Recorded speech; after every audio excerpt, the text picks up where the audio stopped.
surface, on the surface I look fine. My brain feels heavy, my traumatized mind. And I'm so tired, I can't feel my eyes. Whoa, whoa. I'm petty, but I know how to lie. I feel feelings that I can't describe. I'm not breathing, but I'm still alive. Whoa, whoa. Shout out to Neoliberal Tears for this. Shout out to Twitter/X user Neoliberal Tears for resurfacing this clip. Neoliberal Tears commented at the top of the show, "What happened to my music?" One of my favorite commenters. Yeah, big Somebody fan. has so much affection for me. Keep it in mind.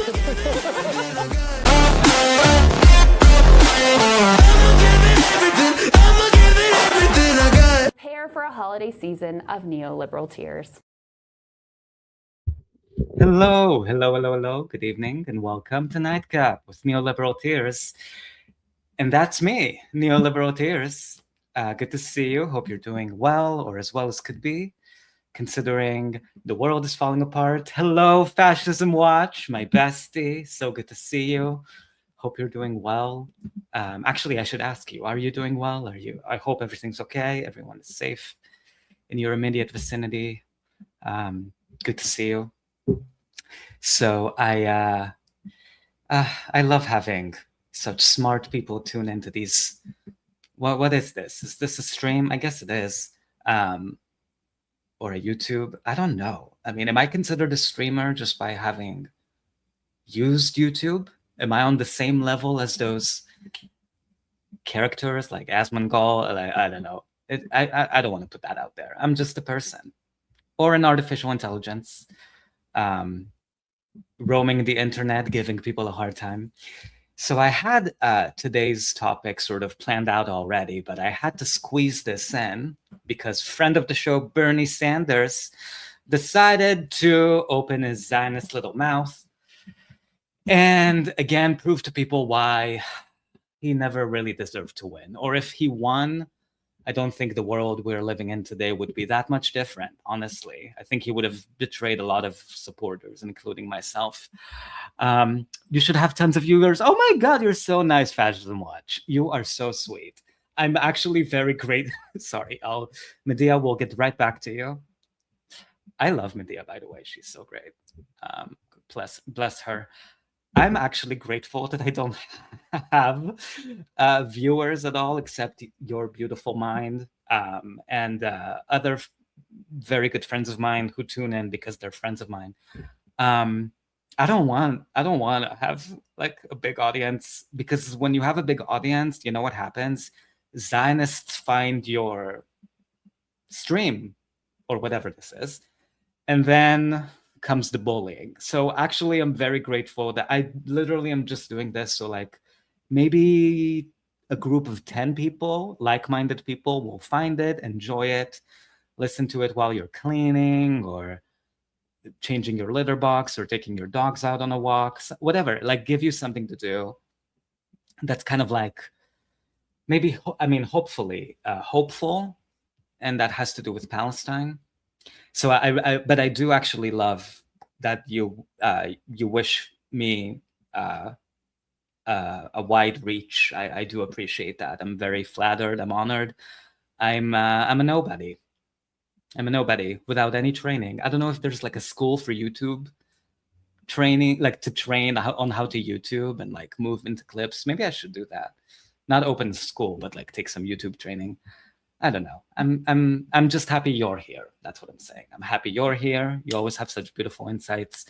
Like, you know, like with the Venezuelan oil nationalization law that took place in my, like, you know, you're brilliant. So I'm glad to have people like you on board. But here's look at this mess. So Bernie had a town hall in Vermont. And here's what Medea said. Medea Benjamin, the head of Code Pink, also an activist. And she said, really, Bernie, two people just spoke out about U.S. support for Israel during Senator Sanders' talk at the Washington Press Club. Instead of saying, I understand your passion and we will get to that issue soon, Bernie said, get her out of here. And it's funny because a few weeks ago, I'm sure Fascism Watch remembers, we did cover Bernie's town hall back from 2014. So from 12 years ago, where he yelled at, it was again in Vermont, and he yelled at people who challenged his Zionist talking points about why people in Gaza didn't deserve to have rights. And I give that audience a lot of props. They really challenged him. So let's take a look at what happened. Let's see the little brouhaha that took place. And props to the organizers and the people who interrupted him. I think he should not. I genuinely think he shouldn't have a. As long as he remains a Zionist, I don't think he should forget about his role in contributing to the genocide. Let me see. Hold on. Appreciate you waiting with me. Let's see here. Okay, here we go.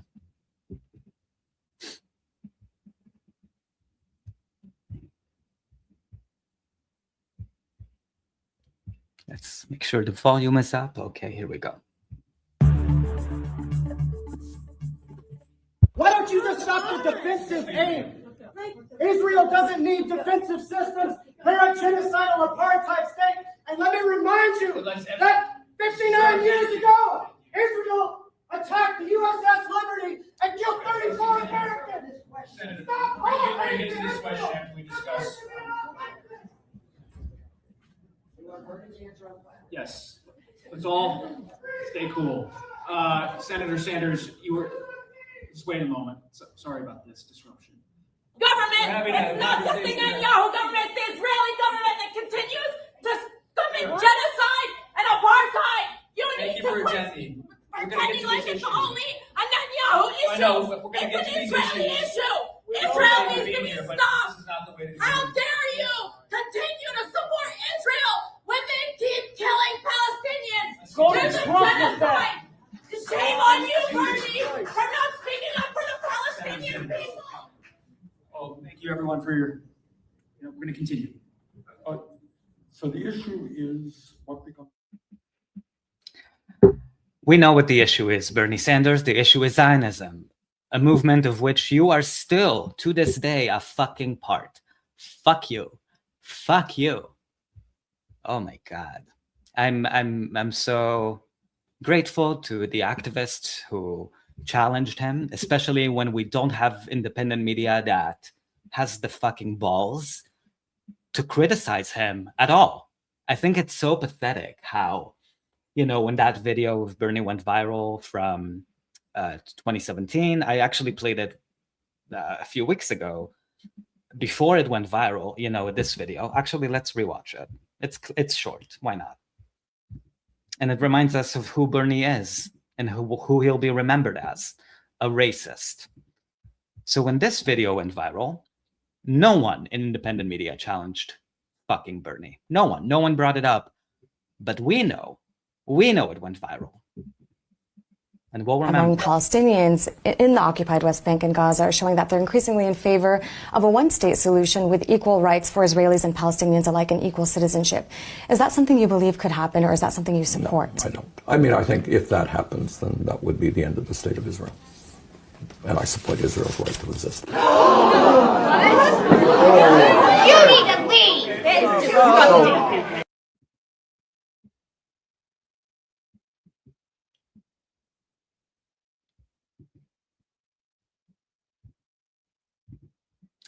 And then he did another interview in August 2025, where Dana Bash asked him if he's still a Zionist or if he believes in, quote unquote, Israel's right to exist as a Jewish state.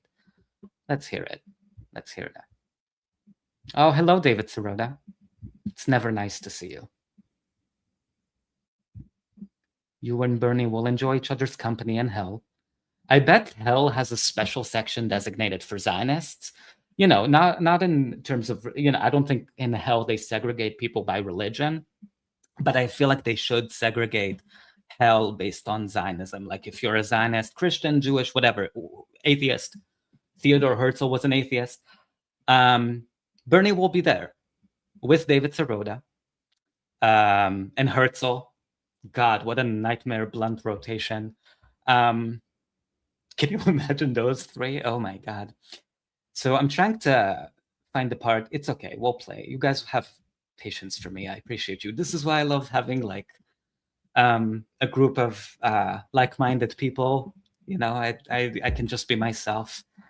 Unless you're watching this too, Hillary. I know we shouted you out in another stream. Hillary, this is not the content for you. Trust me. You want to go back to whatever you're watching, cooking videos, I don't know, whatever YouTube Shorts has to offer. This is a mistake. You should not be watching this. Okay. This has imposed a blockade preventing food to come in, and people are starving to death. So I think the good news is that we're making some progress. I offered a resolution, as you know, a couple of weeks ago. We got no Republican support. But you know what I think? I think Republicans are the greatest. I think you should shut the fuck up. Yeah. Okay, here we go. I want to ask you just about something that sometimes gets lost, especially right now when this debate is so emotional and so raw, which is, especially on the left, which is take Netanyahu out of this. Do you believe in the notion of Israel as a Jewish state? Yeah, I do, for a lot of reasons. But right now, what Netanyahu has done, what the Israeli government has done, is become almost a pariah state. And I fear very much that Israel now is looked in very, very... So just for all the Bernie lovers or people who have 2016 fever and they still feel like he's running against Hillary and they're out there in the trenches defending his honor, you know who I'm talking about. For those people who still feel emotionally invested in an image of Bernie that was never true, and their job as journalists, honestly, was to report on the fact that Bernie is not the image we were presented with. I wish I knew of his Zionism in 2016. I would not have, not that my support meant anything to him, but you know, not support. I mean, I was feeling enthusiastic about his candidacy, like many people. And I wish at the time I knew, maybe that's on me, that he was an unapologetic Zionist. I mean, but better late than never, I suppose. Lost, especially right now when this debate is so emotional and so raw, which is, especially on the left, which is take Netanyahu out of this. Do you believe in the notion of Israel as a Jewish state? Yeah, I do, for a lot of reasons. Yeah, I do, for a lot of reasons. Okay, because I'll name the reasons. Because you're a Zionist, you're racist, you think Palestinians are deserve less rights than you do, you're a supremacist, and you're disgusting, and you will be remembered for this. Now, I have people in my life who, you know, just people I'm friendly with, who see Bernie differently and still feel like this kind of emotional attachment to him. And I think the way I'm speaking right now is probably very off-putting to them. Not that I mean, I don't think they'll be watching this stream. But the anger I feel towards someone like him is actually very real, especially because he's not just like a regular person out there in the world or somebody's grandfather. He's a fucking US senator and has been in the Senate for decades. So the fact he still thinks this way, he's still a Zionist in August of 2025 is shameful. And he presents himself, or maybe he is, the most leftist senator in the Senate right now. So he's out there sort of defining in terms of political discourse, what the most leftist version of Zionism, what the most leftist version of, I guess, the left in America is and should be. He's sort of the representative of that, and he's a fucking Zionist. It's shameful. It's shameful, and to the extent that he'll have a legacy to be remembered as, this is going to be it. And I know, Bernie lovers, you had your chance to sort of talk to him behind the scenes and influence him to be anti-Zionist, connect him with, I don't know, Ilan Pappé, Avi Shlaim, other Jewish people who renounced Zionism. Maybe he would have, he should have, to be clear, Bernie should have listened to Dr. Edward Said and Ali Abu Nima and Gada Karmi, like Palestinians, right? He should have listened to them first. But in case he needs identity politics to move in that direction, you could have changed his mind. And the fact that you didn't, because you wanted to protect your access, like Majority Report, why did they not talk about the video that went viral of Bernie denying Palestinians equal rights? Why? Could they not find the time? They cover every time Trump farts, but they couldn't find the time to criticize Bernie Sanders? Of course they could. They just don't want to.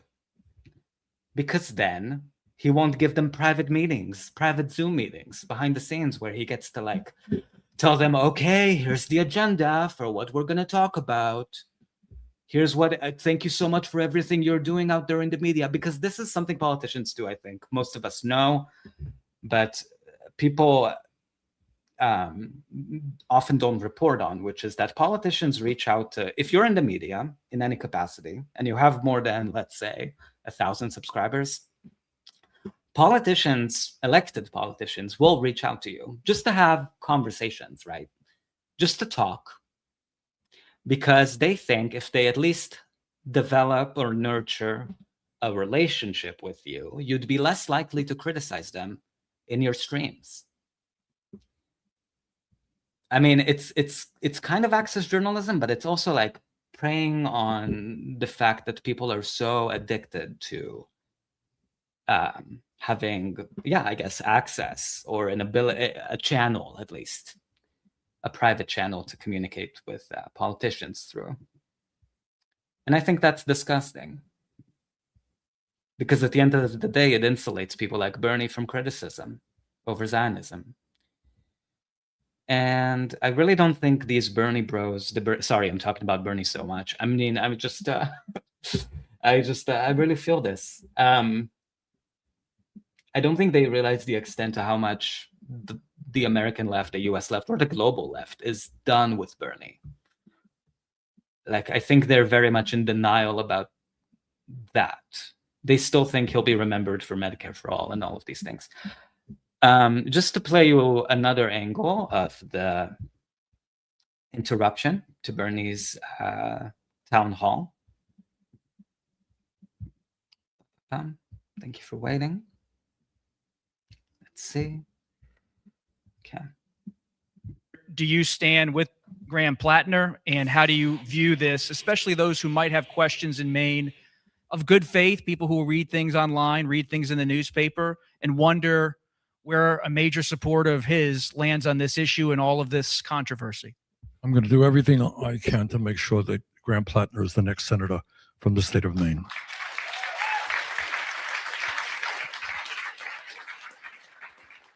I think what you did not mention, okay, could you call it? Excuse me, sir. Do you have any, Sir, can we get security, please? Excuse me. Israel doesn't need defensive systems. They're a genocidal apartheid state. Sir, thank you. Thank you. Okay. Okay, let's continue. Senator, we're gonna get to this question after we discuss. Yes, let's all stay cool. Senator Sanders, you were, just wait a moment. Sorry about this disruption. Senator Sanders, do you stand with Graham Plattner? And we'd love to hear your views on this race, the primaries tomorrow.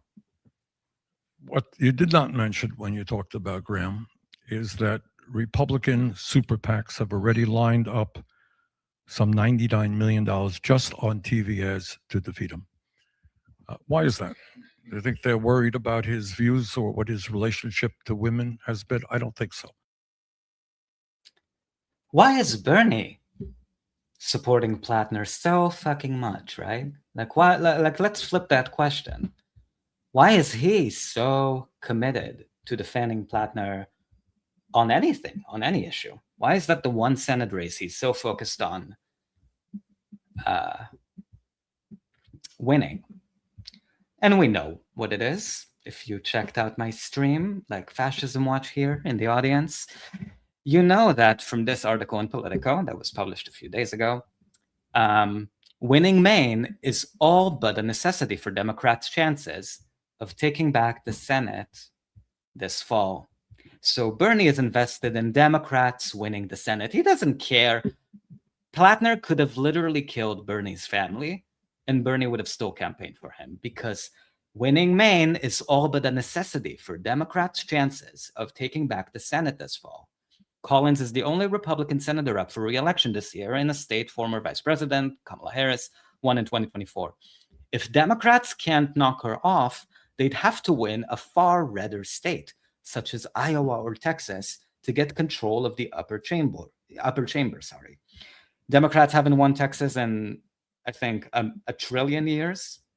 I don't think they won Iowa in a trillion years. So that's why Bernie is so committed to defending Plattner, because he's committed, as he's always been, to electing fucking Democrats.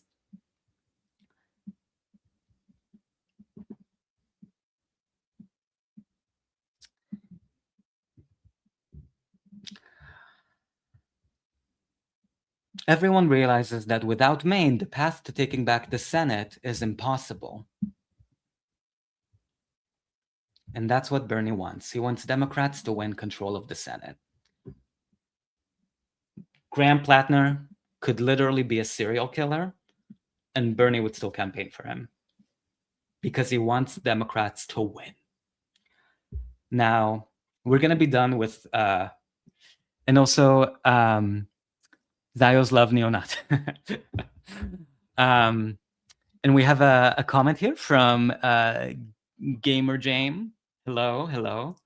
Good to see you. The real silent majority is the 70% of people who just want everyone to be happy, healthy, and taken care of. Unfortunately, the other 30% are ideological allies with the people who own all the media and social media, which has enabled them to believe they're the majority. Interesting. That's an interesting perspective. I would even say it's more like of a, I mean, yeah. I don't want to counter your perspective. I think it's very interesting.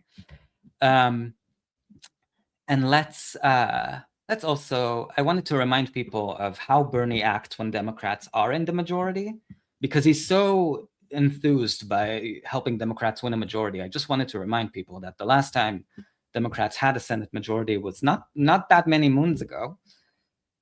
And this is an interview he gave at the time to KFF Health News, which I believe is Kaiser Health News, I think. And he talked about Medicare for all. Biden was still president at the time. And Bernie, the Medicare for all champion, said, "We ain't gonna get it." While Bernie Sanders says his Medicare for all dream must wait. So this is how he uses the majority when Democrats do win. You know, it's saying, "Oh, sorry, we're not going to get it. We're not going to get anything."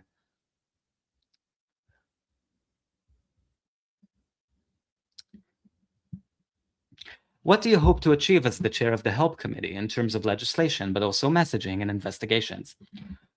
Oh, sorry, I'll make it a little bit bigger. Thank you for bearing with me. You see, I'm learning. Maybe this is my YouTube school, you know, like getting to do it on the go. What do you hope to achieve as chair of the Help Committee? What I ultimately would like to accomplish is not going to happen right now. We have Republicans controlling the House, and many of the views that I hold, including Medicare for all, I think if we had a vote tomorrow, we'd get 15 to 20 votes in the Senate, and we would not win in the House. I realize that. But I happen to believe our current healthcare system is dysfunctional. We spend as much time per capita as on healthcare as other countries, and 85 million people have no insurance or are underinsured. It's a dysfunctional system that, to my mind, needs to be fundamentally changed to a Medicare for all system, but we ain't gonna get it. We ain't gonna get it. What can you actually accomplish? From a poll a couple months ago, just among Republicans, top concern, high cost of prescription drugs. We're long overdue to take on, in a very bold way, the greed and outrageous behavior of the pharmaceutical industry. And we remember how Democrats triangulated this concern, valid concern people had about healthcare, right? Well, what did we get? What did we get? We got COBRA subsidies, yay! And 10 prescription drugs having their prices kind of reduced, but not really. That's how much Bernie fought for us when Democrats, to be clear, had a Senate majority. A Senate majority. So Bernie is so invested in having a Senate majority, but really when it came, when he had it, literally just, what is it, 3 years ago? He said, sorry, when it comes to Medicare for all, or even a public option, mind you, not even a fucking Medicare for all, public option that Biden himself ran on, Bernie says, we ain't gonna get it. And let me reassure you that if Plattner wins the Senate seat, Democrats retake the Senate, as Bernie is on his knees praying for, you know what you're gonna get? COBRA subsidies.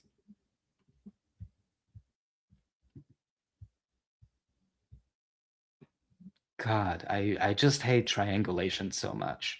It literally is evil.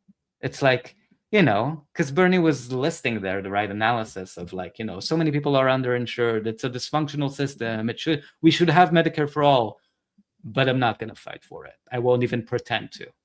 We ain't gonna get it. You know what you ain't gonna get, Bernie? My respect. Ever. Capiche? Capiche? Is that the word I wanted to use? Is capiche German? What language is capiche? Fascism Watch, can you help me out? By the way, you can see the banner here at the bottom. It's advertising this book by Ghada Karmi, a Palestinian author, brilliant novelist. And she wrote this book called One State, The Only Democratic Future for Palestine, Israel. I believe it was released in 2015. Let me just make sure. I don't want to spread fake news.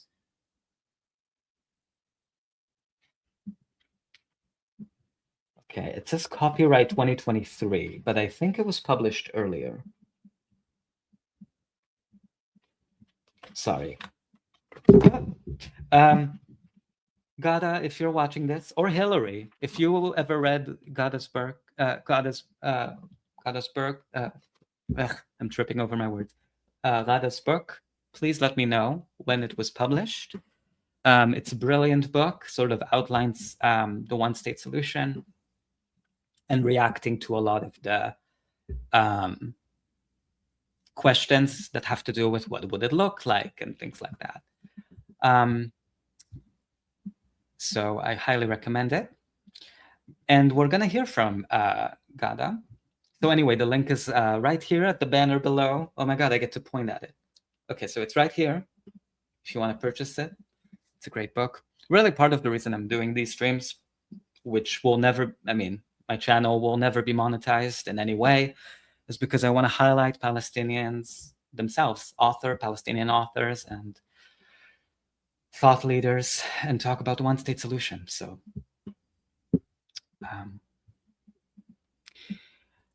okay. So let's actually go to Ms. Karmi. She was a guest on the Katie Halper show, friend of the show, actual friend of the show this time. And she was asked by Katie, who is a one-state solution supporter, about what the one-state solution will look like and how she envisions it, and some hard questions that have to do with how do you move forward despite the genocide and create a society that is equal and just when so many of the people in that state committed genocide? Like, how do you reconcile that? How do you live with that? Should you live with that? So all of these, these are very hard questions, and I think she did a brilliant job answering them. So Ghada, I'm gonna turn it to you, and let's hear from her. Oh, sorry, that was a different clip. Thank you. Sorry. Look, the starting point for my belief in the one-state solution, as it's called, the starting point for me is the Palestinian right of return. Now, what I mean by that is that the idea of those expelled Palestinians, 5 to 6 million in refugee camps, another 3 million people like me, the idea that these people cannot go home is not acceptable. It's not legal and it's not acceptable. So my starting point was, how do we bring this about? How do we reconstitute, if you like, the Palestine of 1948, before there was an Israel? That is a state in which all these Palestinians who now live dispersed in many different countries and in refugee camps, a state in which is where they belong and where they have every right to return to. So if it's put like that, you can see that there really aren't any options other than the one state.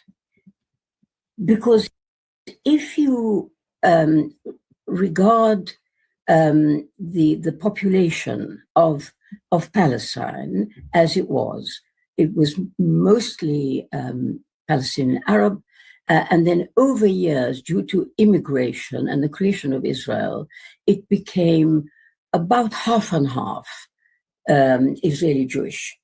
So, there is a community in Palestine which is an Israeli Jewish community. Now, I call them settlers. They are settlers, and they are the descendants of settlers. Nevertheless, they exist. So, if you like, once you pose the issue like that, and you say, well, now here we have a set of people, Palestinian Arabs, who used to live in this land, and they have been expelled from it unfairly, unjustly, and they've been kept out. These people need to go home. At the same time, one recognizes there is a settler community which has entrenched itself, which has taken root in the same country. So how are you going to square this circle? Well, it seemed to me there is only one way, that they have to share it. And all the Palestinians, whether they are currently in Palestine or outside, should be returning home. And the Jewish Israeli settlers will stay where they are if they subscribe to the principles of a democratic state. That means if they become equal citizens with the Palestinian Arabs. So there is equality of citizenship, equality of rights. And now, having said that, it sounds perfectly sensible. It makes a lot of sense. Who would argue? But look at what it actually means. And that's where October the 7th comes in. Right. So you're saying that So just to pause, friend of the show, Katie here, for a little bit. What I really appreciate about the brilliant Ghada Karmi's response here about why the one-state solution is something that I don't see enough commentators like even Hassan or Emma Vigeland, when they explain why they support the one-state solution, they usually frame it in terms of oh, there are these settlements in the West Bank with 700,000, however many Jewish settlers in the West Bank. It's too much effort to remove them. So that's why one state makes more sense. That's not the reason. What Ghada Karmi here said is the reason, which is the right of return for Palestinian refugees is only compatible with the one-state solution. So I really appreciate her centering the right of return of Palestinian refugees and their descendants as the reason why we should all support the one-state solution.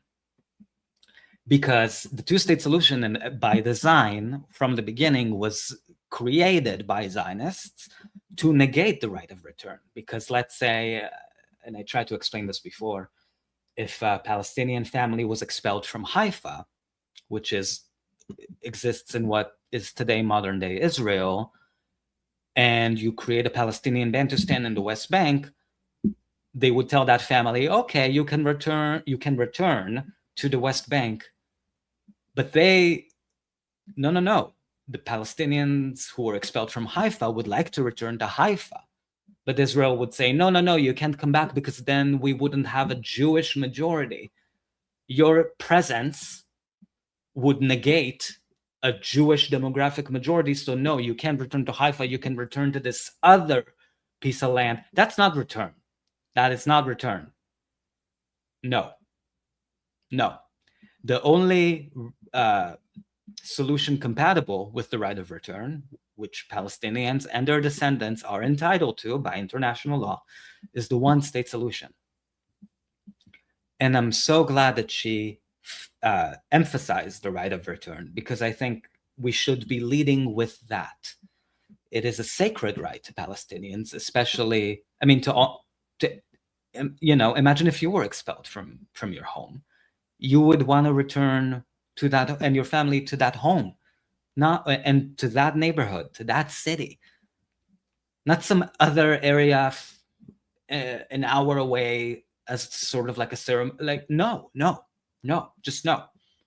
So really leading with the right of return is something I think commentators who are definitely not watching this, but I guess I'm just putting it out there as a making a wish to the universe. I don't know, maybe there's a shooting star flying over right now. Please, Hassan, Emma Vigeland, when you talk about the one-state solution, don't just say, oh, but because these crazy fanatical settlers already made outposts in the West Bank, so that's why I support a one-state. No, you should support a one-state solution because it's the only one compatible with the Palestinian right of return. Please. And gotta say, those settlers who created outposts in the West Bank against international law and just decided to build housing units there for exclusivist Jewish outposts that deny Palestinians the right to live in the West Bank, those outposts should not exist. Period, point blank, end of story. Even in a one-state solution. So why are you're excusing them existing in a racial hierarchy type of situation, denying housing to Palestinians, but also just focus on the right of return. We have to lead with that. That's what Palestinians care about. Anyway, I could go on, but I believe Ghada is here making the case much better than I could. And again, to purchase her book, One State, The Only Democratic Future for Palestine Israel, you can look at the banner right below me. Oh my God, I am a YouTuber. Oh, look, sorry. Hold on. Here we go. I'm such a YouTuber now. The Only Democratic, you can visit plutobooks.com/product/one-state. People want Palestinian buy-in to this project. It can't be presented as a kind of touchy-feely, let's all come together and live in peace project. It has to be presented as a project that is beneficial for Palestinians and prioritizes their rights. Is that correct? That is absolutely correct. And you have no idea how right you are in terms of the response I get from Palestinians when I spoken about the one state, one of the objections many of them have is, why are we bothered about these people who are settlers? Why don't they sort themselves out? It's not our problem that they brought themselves to this country. And you imagine, and of course it confirms what you say, that you have to see this as a Palestinian priority imperative in the first place. Right. Especially now, because as you've mentioned, and as other people have made this point, you're asking Palestinians to live with their genociders, right? Live with people who either actively participated in the genocide or have supported it, given how popular what the genocide is in Israel. And we know that among Israeli Jews, there are certainly critics of Netanyahu, but the critics of Netanyahu for his treatment of Palestinians is much lower than the number of critics of Netanyahu for various things like judicial overhaul or failing to protect people on October 7th. So yeah, that is something that of course is hard to even conceive of in some ways, that these people would all be living together. But I think it's so important what you say, because you're basically saying, what kind of society would you need for Palestinians to have equal rights? And that kind of society kind of definitionally would allow the settlers to stay. Is that correct? That is quite correct. Because, this is not a proposal for the settler community. It's really not. But at the same time, it is. So its motivation is not how do we make the settler community continue to live in a country they've usurped, Palestine. That's not the question. The question is, accepting that this is a country which is being reconstituted close to what it used to be, a country of Palestinians. Now, but we have a practical problem here. There are there is this community of settlers, and unlike the Zionists, we Palestinians would not kill them, we would not expel them, we would accommodate them. And the best way to accommodate them and the returning Palestinians is through a democratic state which confers equal rights on everybody, irrespective of their origin, their creed, gender, etc. That seems to be, to me, the best way to look at it. Now, you raise a very interesting point, which is, this is all very well, but we've had October 7th. We have a genocidal war against the Palestinians of Gaza. We have an ethnic cleansing campaign going on in the West Bank. So how would this come about? How would it come about, number one? And number two, how would you accommodate? How would you expect Palestinians to embrace, as it were, their killers, the killers of their children? And this is terribly, terribly fraught. But we always have to go back to who is the perpetrator here, and who are the people what is it that brought this about? It's not the Palestinians. It's not in any Arab state. It is the Zionist movement, which plucked a people out of Europe and brought them from various different countries and planted them in Palestine. And this is the consequence. So, I sometimes sort of think this is a problem that's landed on our laps. We never asked for it.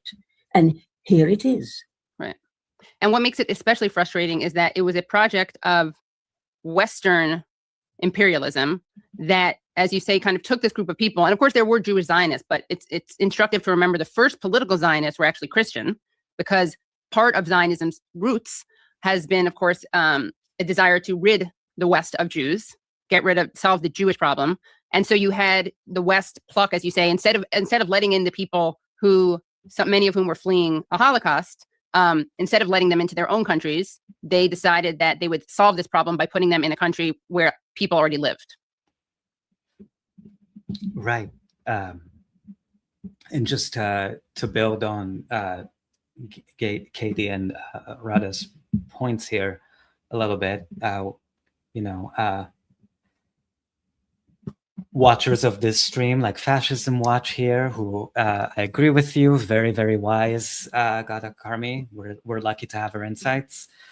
People who watch the streams also will remember that when we talked about Joseph Massad's article, Professor Joseph Massad, and how Zionism was created by Western powers as a way to neutralize the threat of socialism, using Jewish people who, to be clear, Balfour and Woodrow Wilson and all of these anti-Semites saw as subhuman, and using Jewish people as bulwarks against socialism, quote unquote, in West Asia.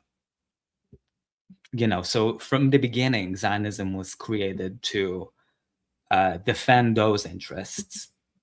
Religion was almost like a negligible. I mean, Theodor Herzl was an atheist, and the way he sold Zionism was for its strategic utility and service to Western powers. It was in many ways it was almost like not even about religion, which I know is kind of like a controversial thing to put out there. To be clear, like Israel is the apartheid state in West Asia is a Jewish supremacist entity, right, with unequal laws based on religion. But in terms of the like how Zionism was created and why it's been sustained for so long, is to support those capitalist interests in West Asia as well. So just throwing that out there. Indeed. And if you think about it, what an outrageous idea. How dare you, if I were speaking to the West, if you like, how dare you open my country, open the doors to people like this, that you have persecuted, that you have made victims, fleeing from your conduct towards them. How dare you let them in to a country which is entirely innocent of any crime against the Jews? But you see we go round and round, and unfortunately you always end up with the fact this is a fait accompli. So, it's no good, however much one goes back into the past and says this should never have happened, and quite clearly it should never have happened. And you're quite right. It's motivated by a mixture of anti-Semitism and imperialist design. That's really what happened. And so here we are, we're landed with this problem. But I wanted to actually go back to the question of October 7th and the kind of difficulties one anticipates when talking about these two communities living together. One can understand that it's entirely different. You can imagine that it would not be acceptable. However, there is something, people need to understand, which is that the way that the Jewish Israeli public has been behaving in terms of supporting the genocide and supporting the armies, really depraved behavier. I mean, there's no other way you can describe it. Why do these people, this is the Israeli public I'm talking about, not Netanyahu and his government. What on earth is the Israeli public doing supporting these kinds of activities? Well, you see, the glib answer would be to say, well, on October 7th, this terrible thing happened and everybody was terribly shocked and was very angry and is out for retribution and so on. That's partly true, but it's not the whole truth. The reality is, if you look back in history and you look at the early Zionists and the way that they manipulated British government figures in order to get them to allow the Zionists into Palestine, you will notice that there's certain characteristics of this group which are with us today, and you can see them. They explain exactly why this population supports something so awful as child killing. Well, you see, from the very beginning, and this fascinates me, this whole subject. From the very beginning, the Zionists who spearheaded the Zionist movement and wanted to take over Palestine in order to create a Jewish state were people who were very specifically arrogant, had a sense of entitlement, and they believed that gaining Palestine by permission of the British was their due. It was only their due. They had absolutely no interest in the Palestinian people, in what it would mean. For them, it was entirely about Jews like them. That characteristic, I want to say, has never changed. It's with us today. And I think it explains why there is this extraordinary acceptance of the most ugly atrocities against an innocent people. It's the same mentality. It says, we are the ones who count. We are the ones that matter. We don't care about any of these subhuman trash called Palestinians. And this really does have a practical significance when you try to think, how can you accommodate people like this? Right. I think it's so interesting what you said just now. You said there was an arrogance and like a concern with Jews like them, because you even see the internal kind of racial ethno-supremacy that existed of Ashkenazi Jews towards Mizrahi Jews, right? So even the... And I'm glad both of them are making this point, specifically the racialization of Palestinians having been a feature of Zionism from the beginning, like seeing Palestinians as less than human, right? That is very much a feature of the white Ashkenazi society. And it's also an important the Zionism racialization of even other Jews or Jews from the Mizrah, like the East, they called the Mizrahi Jews, meaning Eastern, right? I think in the U.S. it's called it's called Orientals, like like those designations, right? Those racist designations. Zionism also targeted Jews of Arab descent and told them, you are less than human. Yeah, that's all I'll share. There's this Jewish supremacy that exists undeniably, and even Iraqi Jews, Egyptian Jews, those Jews, Yemeni Jews, they were seen as inferior, but they were needed to help create the demographic majority. So all I'm saying is that it's so true what you're talking about, this racist, racialist, ethno-supremacist characteristic that we see that has managed to create a Jewish majority and has managed to, in some ways, this often happens with racism and with kind of pitting populations against each other, right? But they've taken these undesirable Jews and made them Israeli so that these lesser than Jews have the rights of the purer Jews and can unite and be oppressing Palestinians.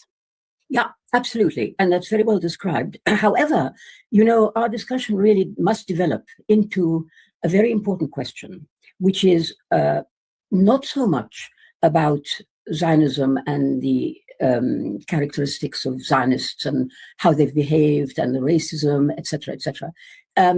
Rather, we should talk about the enablers of Israel.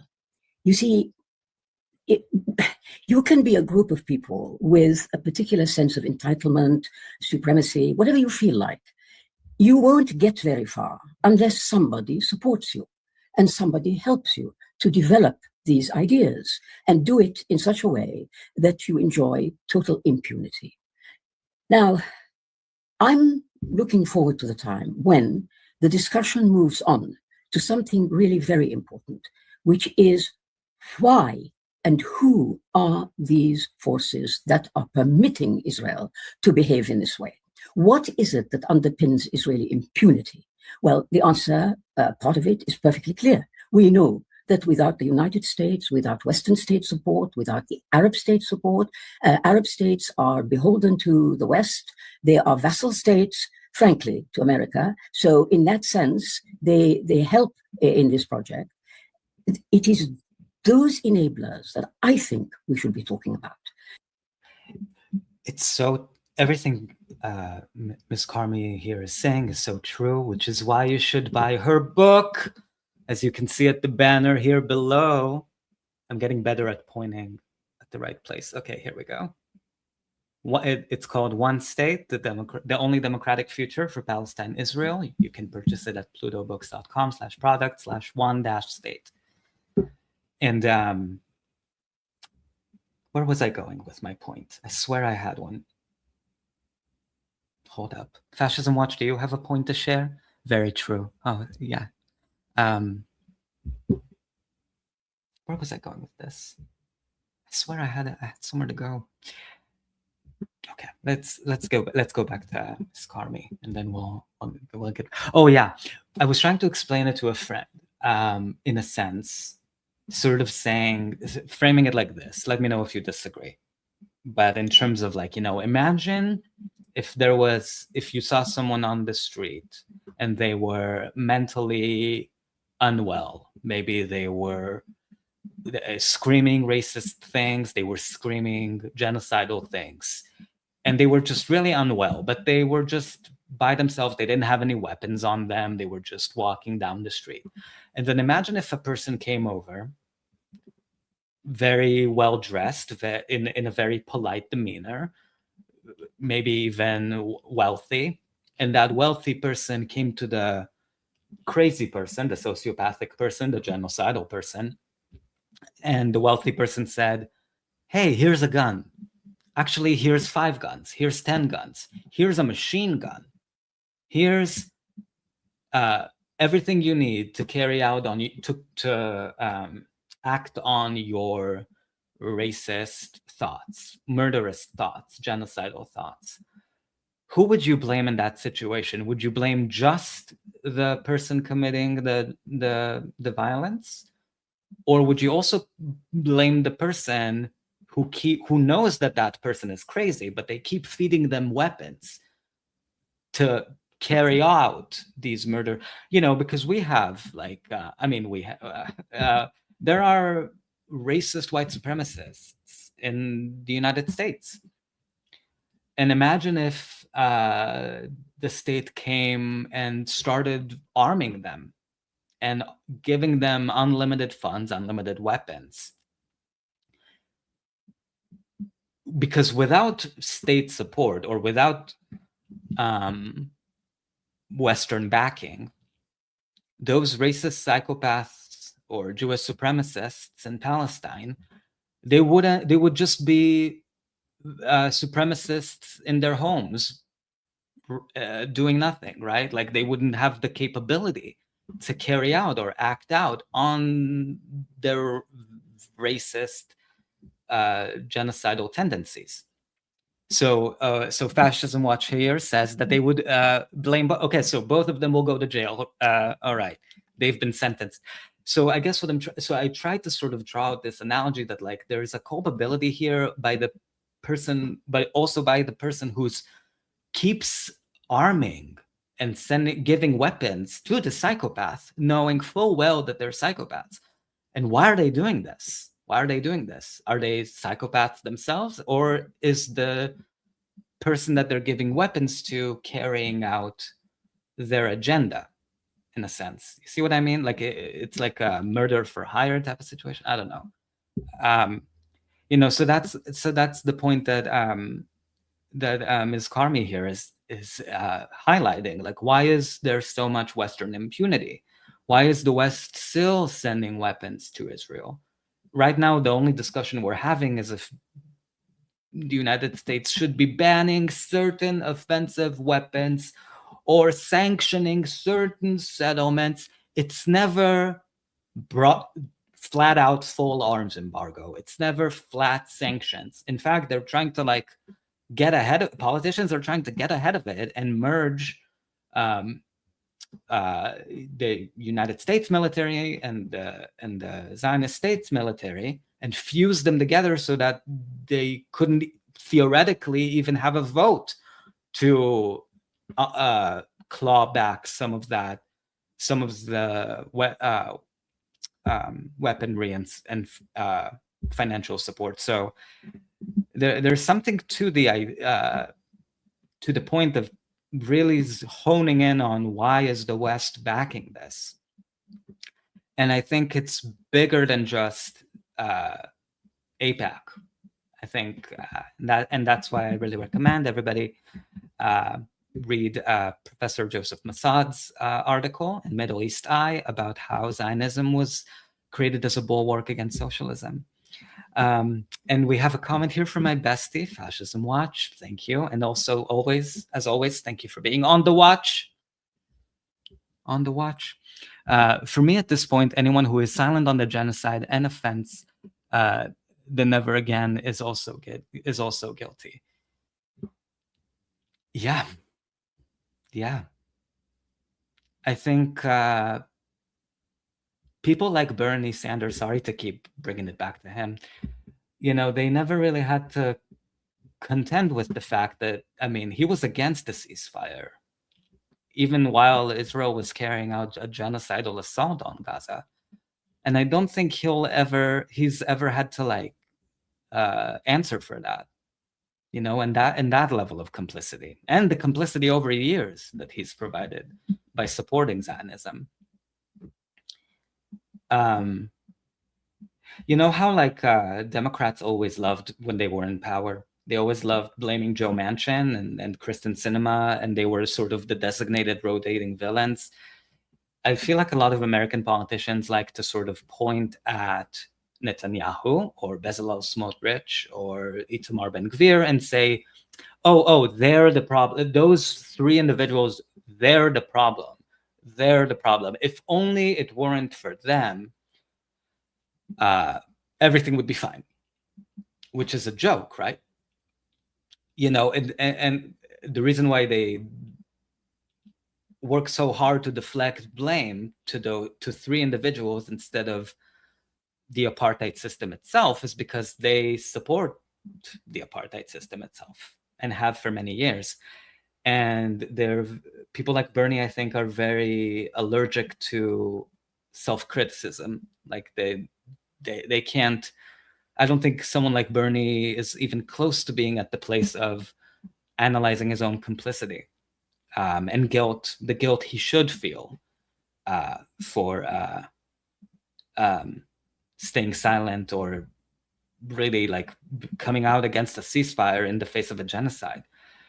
And as long as independent media doesn't force the conversation on him or have him address it, he can live in his little bubble and pretend like everybody still loves him from 2016 and he'll be remembered as the Medicare for All guy, which I really don't think he fully understands, the damage that this will have on his legacy, and deservedly so. I agree, Fascism Watch. These folks are psychopaths. I think when you're elevated, when you get to be a politician or a senator in the United States, I feel like there's almost like a psychopathy test, but in reverse, where if you fail, you're dropped from the Senate, and if you pass as a psychopath, you're admitted into the Senate Hall of Fame or something. I don't know. Because if they stopped supporting Israel, if they stopped enabling the genocide, it will end. So, well, is it not therefore time for us to talk about these enablers? What is in it for them? Why are they doing it? How can they be stopped? Leaving aside Israel as a hopeless case, if you like, in the sense that it will continue to behave in the way that it's learned to behave and to get away with. Therefore, the question then, I think, is urgent and it needs an answer and it needs action. Once we've analyzed and understood why are these Western states doing this, why are they so anxious to protect Israel? And of course, where you live in the United States and me in the United Kingdom, these are states that are frontline in terms of protecting Israel. And they do it in a very pernicious way. They do it by suppressing all criticism of Israel. No criticism. Israel is above criticism. Like Caesar's wife, they are above reproach. And so, why? What is this? And so sometimes I think to myself, in a moment of despair, if the amount of energy and the coordination, the machinations, the strategies that go into shutting up criticism of Israel, suppressing the Palestinians, because of course they are critical, their very existence is a criticism of Israel. Shutting those people up, denying them a voice, takes a lot of energy and planning and work. Why is this being expended on a project to suppress the truth about an awful situation, an atrocious situation, which should be ended. All that energy should be focused on ending the genocide and making something of the one-state idea, which I've been talking about, which I believe in. Why is the energy not expended there? So, I mean, what you're saying is very important, which is that we have to be looking forward. We can't be kind of rehashing history, but we also have to look to the history and the relationships and the power dynamics that exist today in order to figure out how we can break the unwavering support for Israel. So what, through your various kind of intellectual and political intellectual investigations and political activism and political organizing, have you discovered is the source of the West's current enabling of Israel? And then once we discuss that, then you can tell us how we can end it. And we'll be done with the problem within this interview. I'm just kidding, but yeah, but you know, it's a list. People reel off this list. You know, imperialism, the fact that Israel is a local agent in a resource-rich region. It does as it's told. It acts for imperialist designs in important arena. So that's one. Secondly, guilt about anti-Semitism, the Holocaust. We owe them a kind of idea. You know, there's that. Thirdly, the lobby, the Israel lobby. So, you know, it's no good looking for any other reason other than the fact that the lobby is so active and it's so strong. Christian Zionism is another one, you know. Now, my problem with all this is, I'm sure it's part of the story. I'm sure all these are aspects that make up, you know, the support for Israel. But I just don't feel it's enough. They don't explain enough. It is unprecedented historically, I believe. The support for Israel, which runs so deep, it's so entrenched. People are self-censoring themselves. They're terrified of being called anti-Semitic. The extent of it, the depth of it, is staggering. And I don't know that any one of those causes is sufficient. So you think there's something that we're not looking at, or do you think the question is what is it? The sum is greater than its parts? I think yes, that's what I think. There are all aspects of explanation. They are all parts of explanations. But if you put them all together, it is still not sufficient. Or at least put it another way, why aren't we talking about this? Why aren't we perhaps investigating? Perhaps they are sufficient. I don't know. Maybe I'm wrong. Maybe my sense. You're not wrong at all, Ms. Karmi. You're not wrong at all. I think those are brilliant questions to put out there. And also this is sort of tangential to the point she brings up, like, you know, but part of my frustration is why is nobody, even in independent media, to the exclusion of some, of course, like Electronic Intifada and others, why is even independent media so scared of talking about the one-state solution? It's mind-fucking in a way, and I think because it's not a financial incentive. It's you know, like I'm thinking of even some pro-Palestine channels that just don't want to touch it, You know, so those are very important questions to throw out there. And then we're going to hear more from Ms. Karmi because she's that lovely and it's that much of an honor to hear her insights. But before we do, I wanted to share something, an article I remember reading. It's from a bit ago. And it's this article. It's from 2015.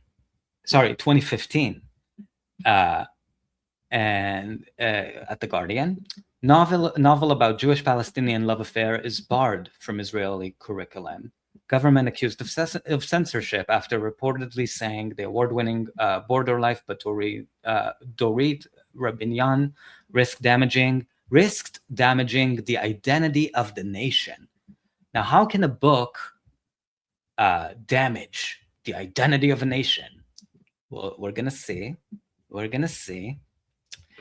A novel about a love affair between a Jewish woman and a Palestinian man has been barred from Israel's high school curriculum, reportedly over concerns that it could encourage intermarriage between Jews and non-Jews. Oh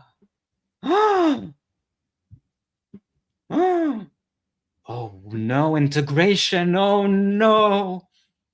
And of course, South Africa, apartheid South Africa also banned books, TV shows, movies, anything that had anything to do with interracial marriages or interracial relationship, because they wanted to protect the identity of their nation. So I think why I wanted to highlight this in relationship to everything Ms. Carmi said is because my contention, my belief that nobody else has to share, by the way, it's that evil and racism isn't born, it's made. It's made through years of indoctrination and racist upbringing and an education system that bars even books that just suggest the idea of a romance between a Jewish Israeli woman and a Palestinian man. Racism, supremacy, fascism watch here is saying pure racism, eugenics. Yeah, that's also an aspect, the supremacy aspect, Jewish supremacy, but that's ideological. An ideology isn't an ethnic identity. It's learned. I guess that's what I'm trying to say. That evil isn't born; it's made. You know, that kind of adage, and it has to be sustained systematically, like it's through systems, education systems. And I think part of the one-state future that we're gonna live through in a free Palestine from the river to the sea will have to take into account de-radicalization of the Jewish settler society and education, anti-racist education, to sort of undo the damage of racism, institutionalized racism, like we're seeing here in this instance and many others. And there are people who are much smarter than me who will, who I'm sure have devoted a lot of thought into this and what that's going to look like. And it's going to be a lot of work.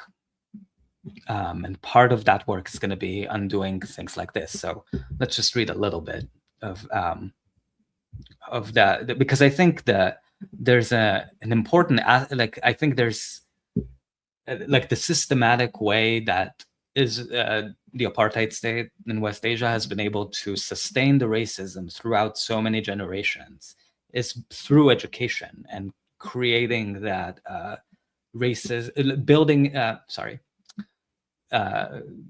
making the racism a part of the educational system, you know, and have it built in to the state ideology.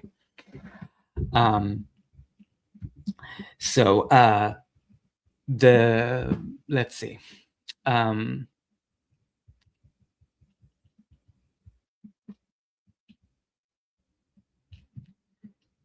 The ministry had, the rejection also touched on the climate of mistrust between Palestinians and Jewish people, which has deepened during the current wave of Israeli-Palestinian violence. Mind you, that this is from 2015, so we're not even talking about the genocide. The ministry said a panel had debated adding border life to the high school reading curriculum, but decided against it. Israeli media said teachers had requested its inclusion on the student reading lists. So the government here intervened to sort of say, absolutely not, no. Earlier, Haaretz cited a letter by ministry official Dalia Fenig, who wrote that the book, which this year received Israel's prestigious Bernstein Literary Prize, was excluded because its content was deemed unfit for high school students. It's funny, Zionist textbooks are fine, but romance between a Palestinian man and a Jewish woman is just too much. Adolescent youth tend to romanticize and don't have, in many cases, the systematic point of view that includes considerations about preserving the identity of the nation. Ew, preserving the identity of a nation. Gross. That does sound like eugenics, like Fascism Watch said. And the significance of assimilation. Pfennig was quoted as writing in the letter. Preserving the identity of the nation. And of course, what she means here is that if Jewish people married Palestinians, oh my God, maybe the Jewish demographic majority will be undone and quote unquote will be quote unquote outnumbered, quote unquote, by Palestinians. Oh my God, what if they had babies? What if they had children? Oh my God. The racist thinking from the get-go. Okay, let me go back and see if there's anything interesting else to say in this article. Pure racism, though. I agree with Fascism Watch.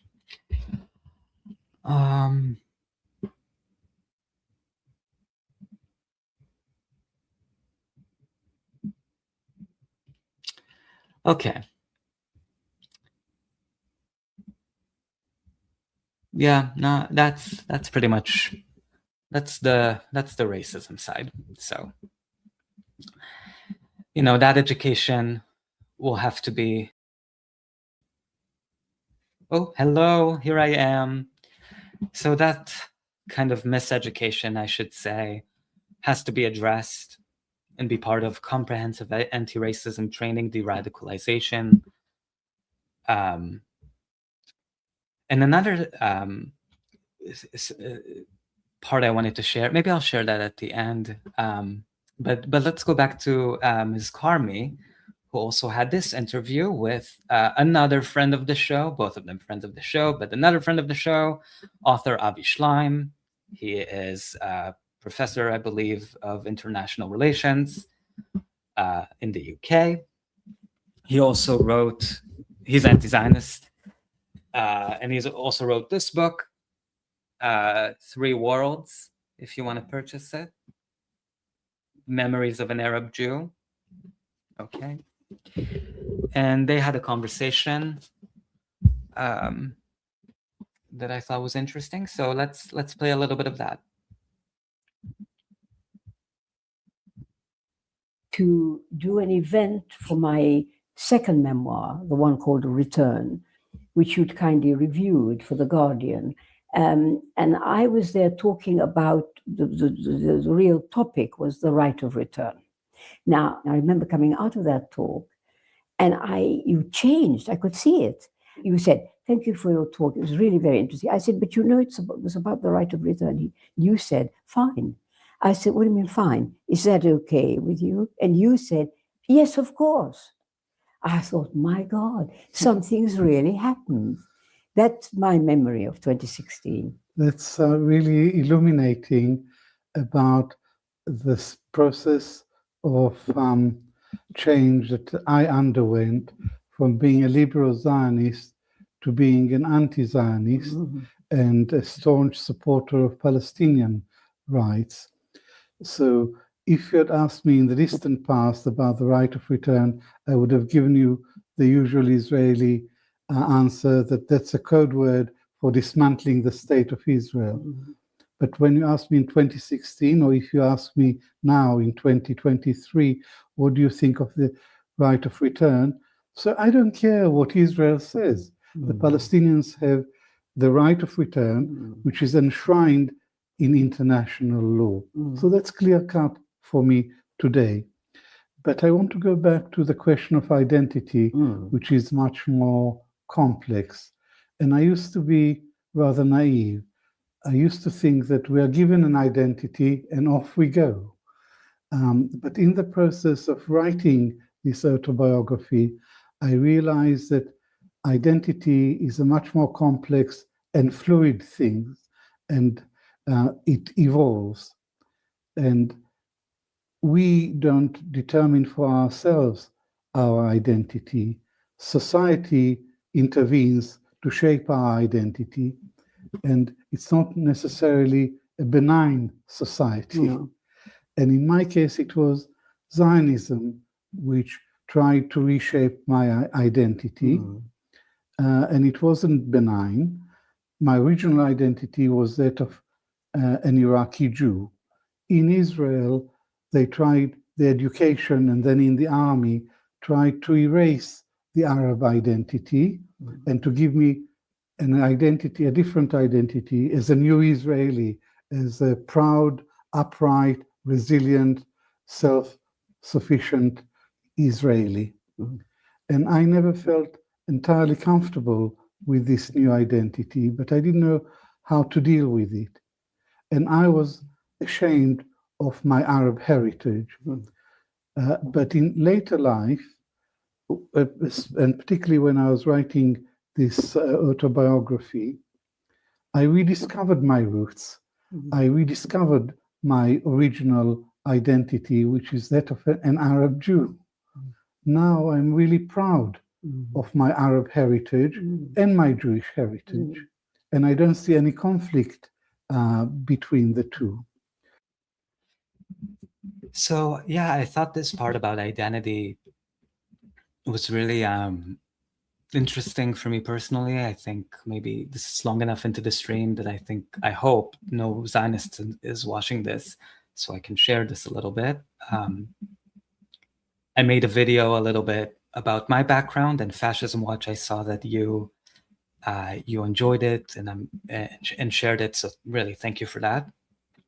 I hope Zionists don't find it, to be fully honest, but I talked a little bit about my dad's experience growing up as an Iraqi Jew in Palestine, occupied Palestine, and the racism he faced, and how that fucked up his sense of self-worth and identity. And that's something I still carry with me. You know, so I think Zionism really forced Iraqi Jews like Avi Shlaim, Professor Avi Shlaim, and other people of Arab descent who were brought to Palestine, and really sort of put them in this racist structure, racist society, and that told them they were less than human because they spoke Arabic with their parents, and that they should feel ashamed or embarrassed of that identity. You know, Zionism really like fucked with their sense of identity as well. You know, and of course they were still a part of a Jewish supremacist structure, but I tried to show in a video I made about Iraqi Jews who immigrated to Palestine or were brought to Palestine, and show how they were not even allowed to live in the kibbutzes of the Zionist state at the time. They were placed in these outdoor camps that had very little infrastructure. There was, they were called the Ma'abarot, racialized makeshift housing units, temporary housing units that were made of tin, and there was only one faucet for 100 people, very unsanitary. So they experienced, people like my dad and Avi Shlaim and others experienced the racist cruelty of Zionism almost immediately when they arrived into Palestine. And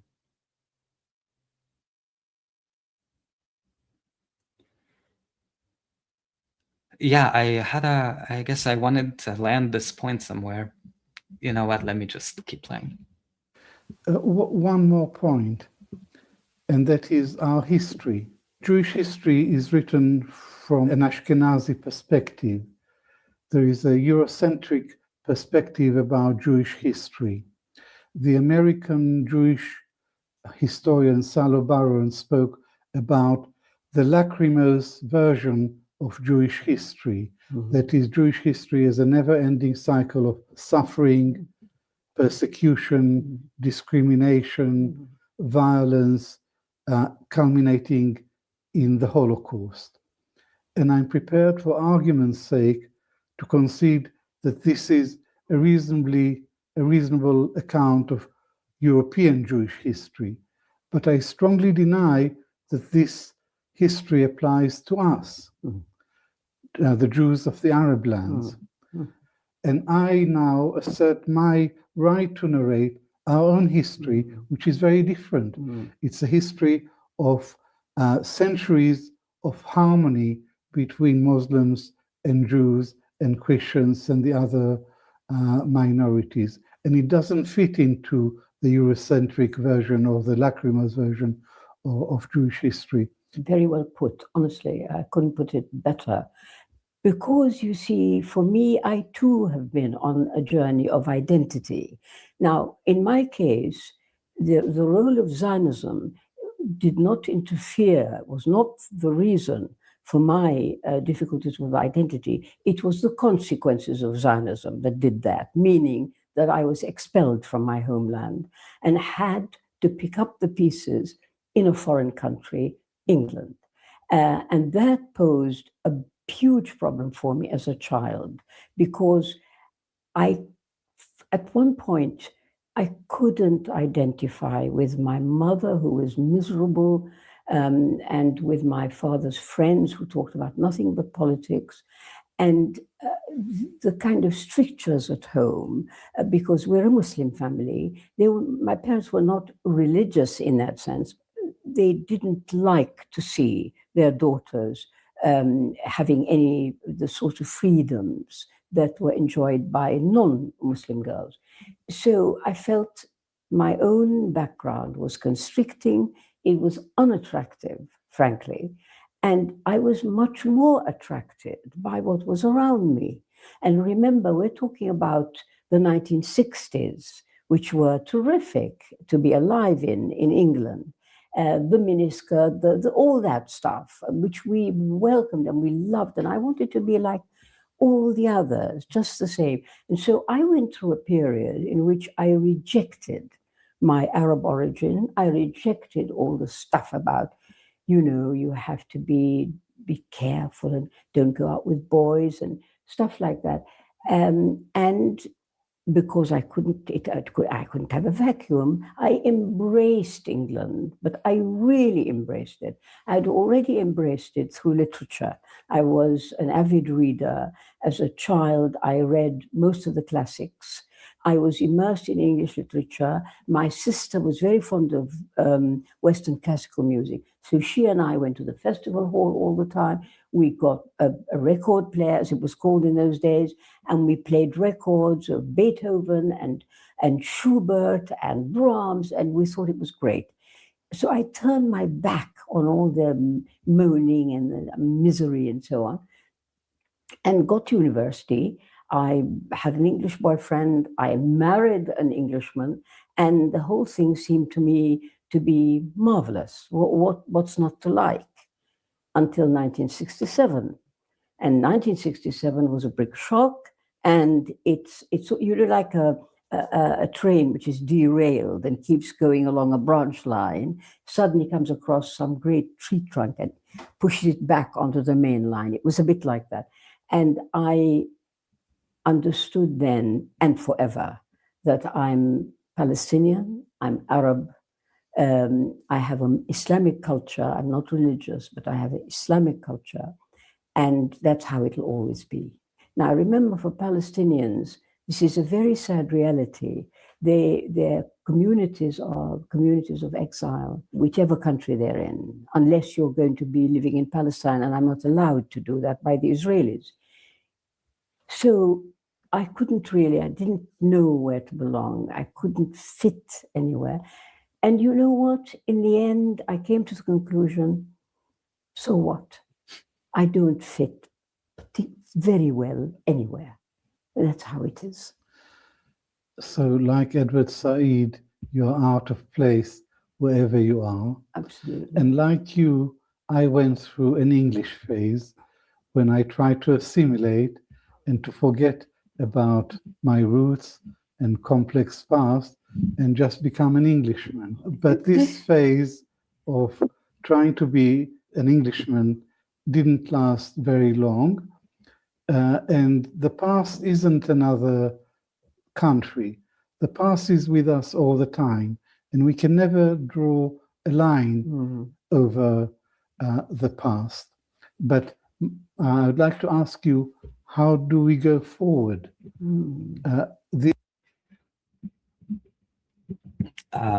Just to throw something in here, I hope you're enjoying this conversation as much as I do.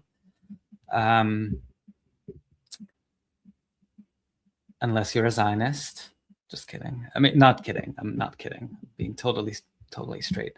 Or gay.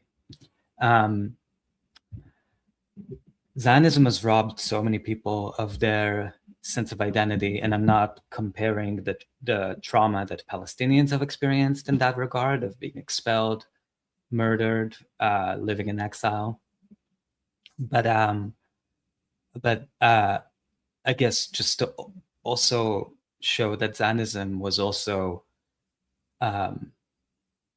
created this internalized racism for Arab Jews, Iraqi Jews, Jews from Yemen, Morocco, people like Professor Schleim, people like my dad, who experienced this racism. Even though Israel has a structure of Jewish supremacist laws, they still experienced racism based on their ethnic origin and confusion regarding where do they fit in? Do they fit in or not at all? And I think under a free and democratic Palestine from the river to the sea, I think it would be helpful to people with who have denied to themselves their connection to their Arab roots. It would be, I think, because of Zionism, because of the racist structure of Zionism that tells them that being of Arab descent makes you inferior or another or all of that stuff. I think it would benefit those people, even those of Jewish faith, to reconnect with their Arab roots and be proud of who they are and who their parents were. So in that way, I think a one-state solution would also be hopeful for people who have denied to themselves or have been ashamed of their Arab Jewish origins, and reconnect them with that side of themselves, hopefully. This conflict between Zionists and then Israelis and Palestinians has gone on for over a century, and there is no solution in sight. The situation in Israel, Palestine today is getting worse and worse. What are your views about a solution? Yeah, very good question, and one that everybody should be asking now. My starting point for that is that, very simply, I want to go home. Very simply. Not only me, but millions of other Palestinians. 5 to 6 million of them are living in camps, and others are living in exile. We want to go home. Now, the question then is, how do you accommodate that, which is a fundamental and basic demand, which must be met? The answer seems to me to be clear. We have to share it. We have to find a way of sharing the same land. Let us live together. And the only way we can do that is in a democracy. We have to have a state which is democratic, unlike the current state of Israel, which is democratic and gives all its citizens equal rights. That's the answer, in my view. Humane, just, and the only possible one, frankly. Most interesting. Sorry, I know this is like a very depressing stream, I suppose, so I hope you're still with me if you're watching this later. Fascism Watch, are you with me? Are you here? I hope you are. Anyway, let's raise the roof for the one-state solution. Hello. Right of return. Hello, hello. Let's Let's get the joy in here. Let's get the joy in. Okay? 100%. It's time for democracy, okay? It's time to bring democracy to Palestine. Oh my God, the way I just said that made me sound like like I'm advocating for an American invasion or something, which, I mean, that doesn't work out well in terms of let's bring democracy to the Middle East. I mean, historically speaking, that has been not very honest. Hip, hip, hooray. Okay, great. And you and I have moved along parallel trajectories and reached the same conclusion. One democratic state is the solution. But I did not reach this conclusion in the distant past, but in the last few years, because for many years I was a supporter of the two-state solution. But Israel has destroyed the possibility of a two-state solution by building settlements, by building the illegal wall on the West Bank, which cuts off the whole of Jerusalem from the West Bank. Israel, by its policy of creeping annexation and building the wall, has denied the possibility of a viable Palestinian state and a territorially contiguous Palestinian state. The reality. So yeah, just I know this is very nitpicky, but just to disagree with Professor Schleim, sorry. I know you teach at Oxford and all that stuff, and you have a beautiful head of hair, so I'm not taking that away from you. You know, I'm just buttering you up with a compliment before I disagree with you. The reason to support the one-state solution, as I tried to explain a little bit earlier, is not just in terms of viability and but the illegal settlements in the West Bank are already there, so we're just gonna, you know, like it's just easier to not do anything about. No. Those settlements are still gonna be gone in a one democratic state. Okay, like the people who go and create outposts in the West Banks are fucking crazy. It's like it's what's his face? It's Jacob from. Who said Jacob from Brooklyn, who said if I don't steal your house, someone else is going to steal your house. That was Jacob from Brooklyn trying to create a settler outpost in the West. Jacob is going back to Brooklyn, right? Or he can live anywhere that's not in the West. You know, like his gone. Like he should be gone, right? Like I think that should be clear. So I disagree with the framing, I guess, of like.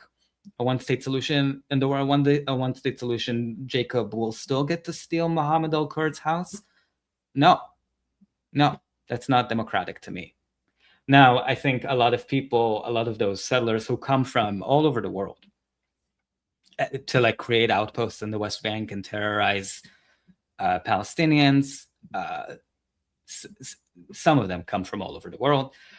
Some of them are not. Some of them are homegrown terrorists.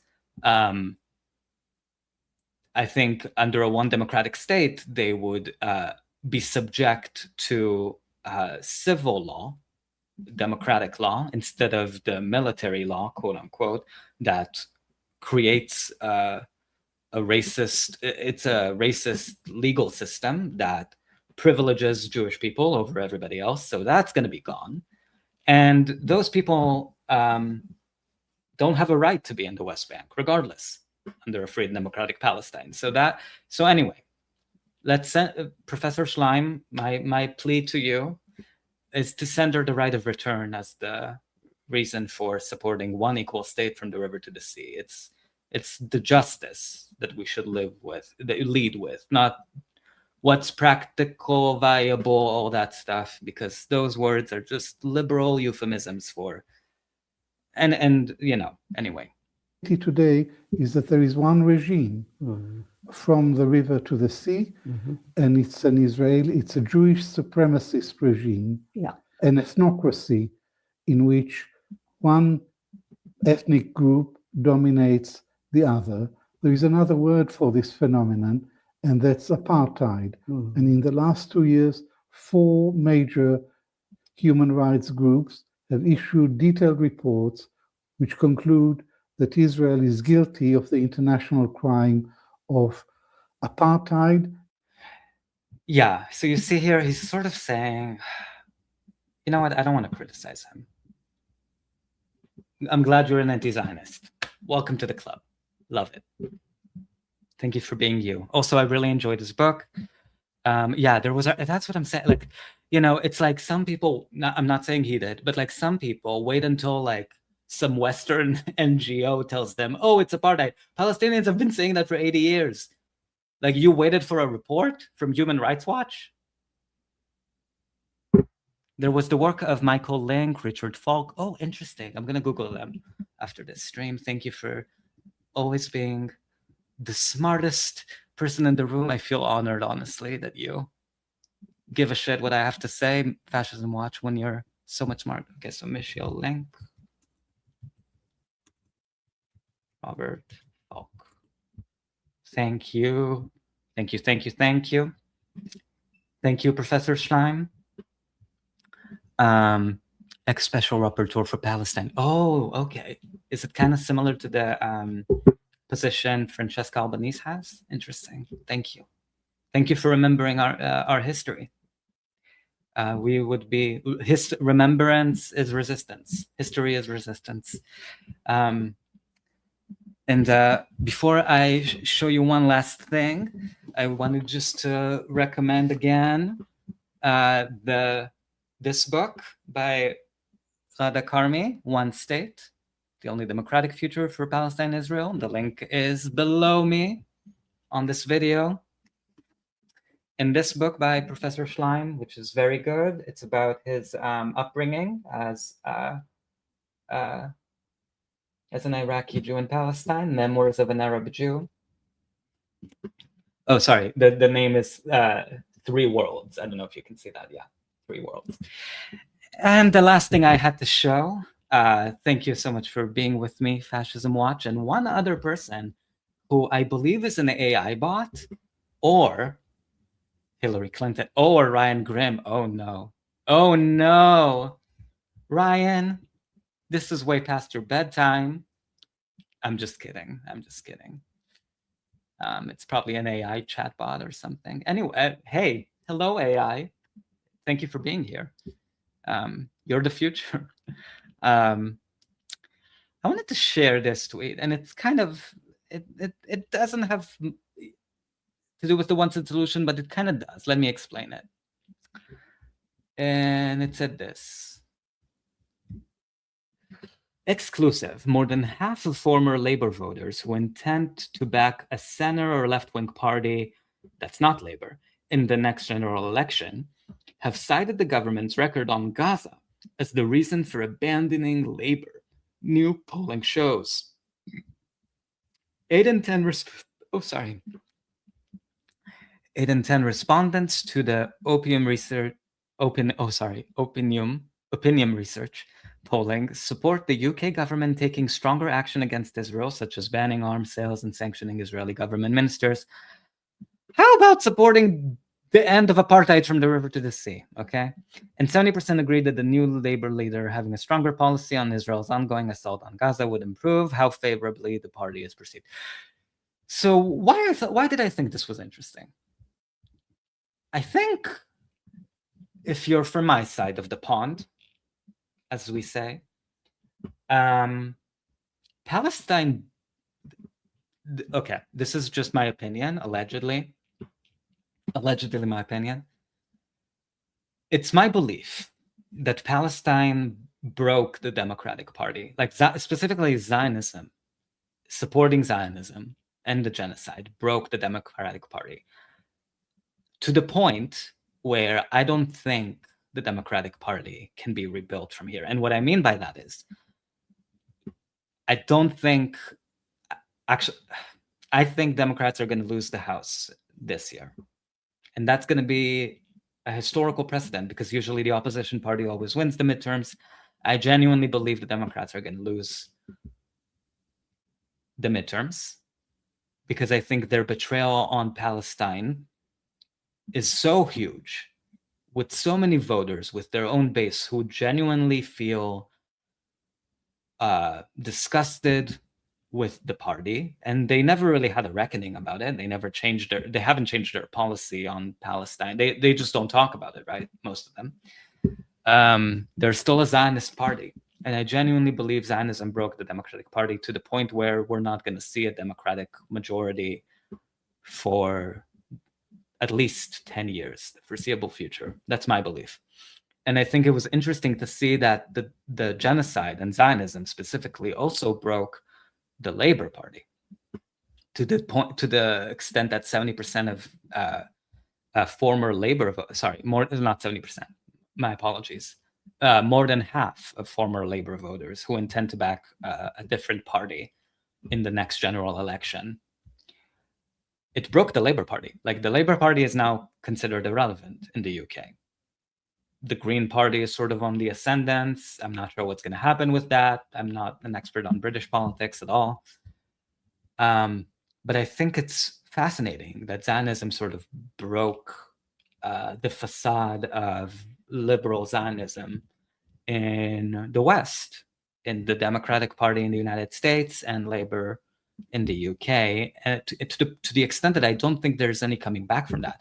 So the poll here also shows that if 70% agreed, this is where the 70% came from, 70% agreed that the new Labour leader having a stronger policy on Israel's genocide of Gaza would improve how favorably the party is perceived. So they're saying 70% of the respondents said, hey, if a new hypothetical future Labour leader who doesn't exist right now, or maybe not yet, if they change their position on Zionism, we'll be open to maybe viewing them more favorably. But but as far as they're concerned, they're kind of done with Labour.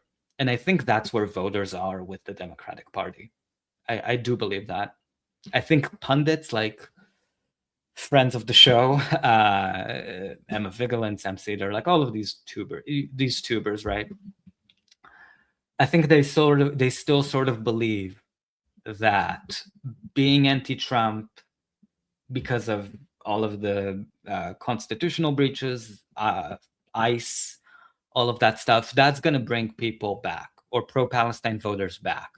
At least the Democrats are quote unquote better than the alternative. I think they're in total denial about the gravity of the situation. They're trying to sweep it under the rug, pretend Gaza isn't really an issue. The quote unquote draft report that they released, that the DNC released, made no mention of Gaza. They're trying to just be that dog in the meme drinking coffee and saying, it's fine, everything is fine, it's fucking fine. And I think they're in for a rude awakening. I really do. I think the Democratic Party is dead. Like, genuinely. And I mean, if I'm not against, if the Democratic Party were to become anti-Zionist because of people like Zoran Mamdani or Rashida Tlaib taking the reins, or if the Democratic Party decided for whatever reason to hand over leadership positions to Congressmember Rashida Tlaib, my president, I would fucking love that. I don't think they're doing that. Okay, so we have a comment here for Fascism Watch, bestie of the show. Green Party has some internal problems, mirroring the false anti-Semitism strategy used with the Labour and Cordy. Okay, so the UK Green Party, interesting. Yeah, suspense. Yeah, I did notice a little bit of that. They have it, and even in the US, the Green Party is not the future, in my personal opinion, allegedly. I don't want to give anybody false hopes about where I stand. I'm in terms of no one's paying me, no third party whatsoever. And to be very clear, a third party movement in the United States is nowhere near close to even being birthed. So I don't want to give anybody false hopes to think that oh yeah, a third party is going to succeed in the next election. No.